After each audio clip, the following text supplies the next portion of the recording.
Hey there, everyone. I'm sorry I'm a day late on this. I've been very busy this week, and the local work, of course, has to come first. But I wanted to get a video out this week, so I'm doing it a day late. I'm sorry. I'll be back to Wednesday next week, getting those out for you.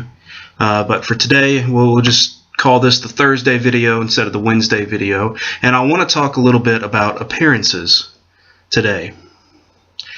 I want to talk briefly about two kings of Israel. One was a great man.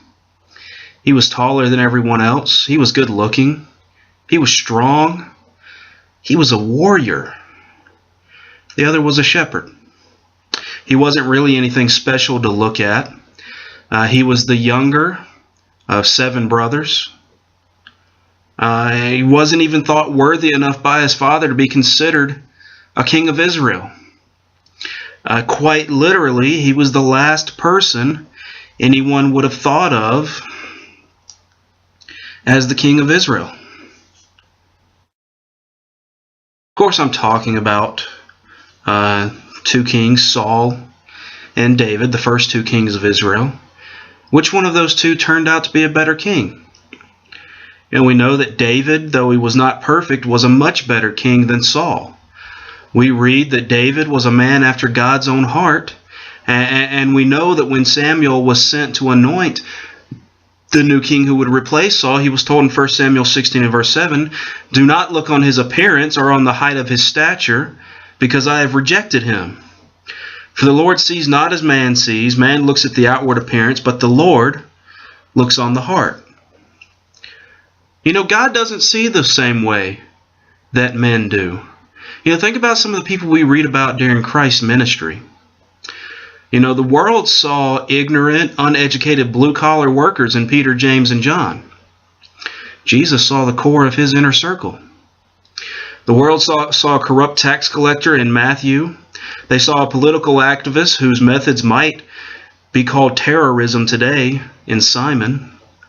They saw a persecutor of the church, a Pharisee who imprisoned and approved of the murders of Christians in Paul. But in all 3 of these, Jesus saw workers for the kingdom. The world saw a woman caught in adultery. Jesus saw a woman who needed forgiveness. The world saw sinners. Jesus saw people that needed salvation. You know, God sees differently than we do. God doesn't look at the outward appearance of a person, but he looks at the heart. You know, the world might see an elderly widow. God might see the greatest encourager we've ever known. The world might see a young man who's strange because he won't participate in the sinful antics of his peers. The Lord may see a future elder of the church. The world may see a young girl who can't carry a tune in a bucket. But God sees a Christian who sings and makes melody in her heart. You know, we should always remember that God doesn't see the same way that we do.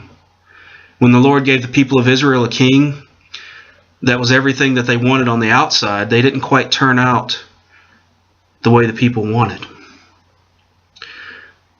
But when he gave them the king whose heart looked the way that God wanted it to, that man proved to be a better king.